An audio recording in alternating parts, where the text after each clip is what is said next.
Fire safety tips kung paparada sa open parking areas. Una, kung may rain visor ang inyong sasakyan, iwanang nakabukas ng konti ang mga bintana. Slight opening lang para makalabas ang init at maiwasan ang greenhouse effect o yung pagpasok at pagtrap ng heat at tuluyang pagtaas ng temperature sa loob ng sasakyan.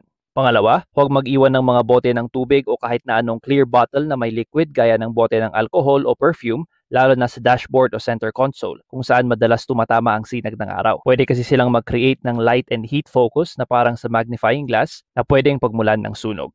Pangatlo, iwasan ding mag-iwan ng mga gadgets o accessories gaya ng cellphones, powerbanks, laptops, battery-operated inflators o jump starters sa loob ng sasakyan. Dahil pag na-expose sa extreme heat ang mga battery nito, maaaring mag-malfunction at eventually pwedeng sumabog. Pangapat, gumamit ng mga sunshade sa windshield at sa mga bintana lalo sa mga walang tint o lightly tinted lang ang mga sasakyan. Makakatulong ang mga ito na makapagpababa ng temperature sa loob ng sasakyan.